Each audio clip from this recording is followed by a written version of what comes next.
Alright, so what we're going to be doing today is working on a crank removal.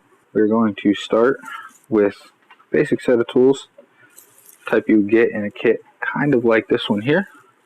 This is a very basic kit I got from Performance Bike, but same type of kit you get on like Amazon. Some basic tools, good for wrenching at home.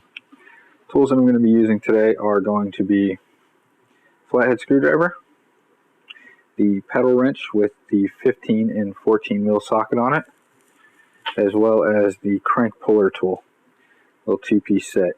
Because we're going to be working on a square tapered, we're going to have to remove the little round piece. It will not fit in through the square tapered holes. We'll get to that in a moment. So first things first, we're going to remove the dust caps. Should be fairly easy to remove. These are plastic. Not all will have them. Mine does. So we're going to remove them from both sides. I've already removed the pedals to make this a little bit easier because we're going to be swapping cranks out. And I'm also not going to be using the same pedals. Reach over here, grab my 14 millimeter wrench. Some will be 15. This one is 14. Standard threads on these, so left to loosen.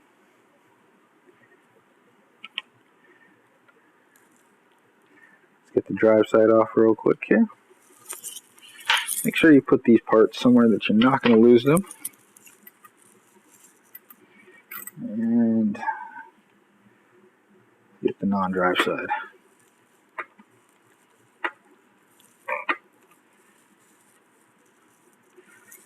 Once they're fairly loose, you should be able to pull them off with your hands. Alright. Now the fun part. This is the part where we're going to need, like I said, the crank puller tool. Thread it down a bit. Like I said, for this one we're going to have to remove this little piece. Should just kind of a little bit of force, wiggle it off. So you want to kind of thread it in fairly close to the top. On your crank arms there's a set of threads. And on these threads is where you're going to sit the threads for the puller tool. Inside of that is where the bottom bracket mounts, and that's what the top piece of the puller is going to be used for. So we're threading on now. Get it nice and snug. If it's not threaded in all the way, back the second bolt off a bit more until it's nice and snug, and then we'll go ahead and thread that in. Now that we got that threaded in, we'll take our pedal wrench again. It's going to be a 15 mil on this one.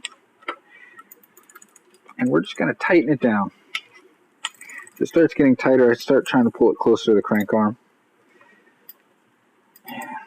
Just a little bit of force, and just keep twisting it around. Now that we've mostly gotten it free, just twist it off. And of course, I am not going to be able to finish this today because the crank set that I have is square tapered and not the ISIS. So we're going to just pull this all apart anyway. The same procedure will kind of go in reverse, except we'll no longer need the crank puller tool once we get the cranks back on, which I'll show you how to do.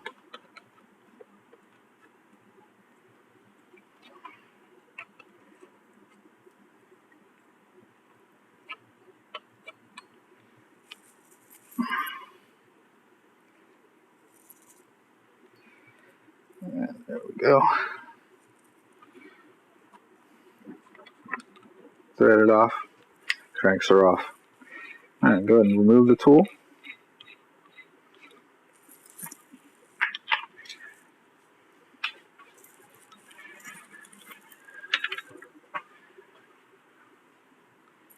So we're going to do the same process in reverse. I'm just going to show you on the drive side arm, since I will have to pull the bottom bracket to put the new cranks on that I'm putting on. Make sure that you get your chain back on before you line it up. Then once it'll sit on the threads, give it a couple taps. Grab one of those bolts that we pulled out. Go ahead and thread that back in. Again with our 14mm socket here. And just tighten it back up. Once it starts to get tight, you're going to want to snug it down.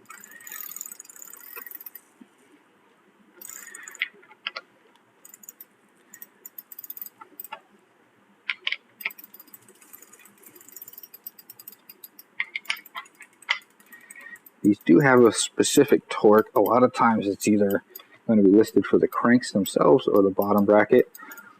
I do not have a torque wrench, and a lot of you may not. So the important thing is, you want to make sure you get it good and snug to the point where you're going to have a hard time getting it to tighten anymore. Biggest thing is you want to try to make sure, let's see if I can get this in here, that the crank arm sits nice and flush with the bottom bracket. Once you've done that, go ahead and put your pedals back on. Well, put your other crank arm on, put your pedals back on. Should be good to go. Dust caps can go back on. They're mostly there to look nice, keep those threads a little bit cleaner. I put them on. I like them. You don't have to. Anyway, thanks for watching my first repair video, and thanks for pedaling with me.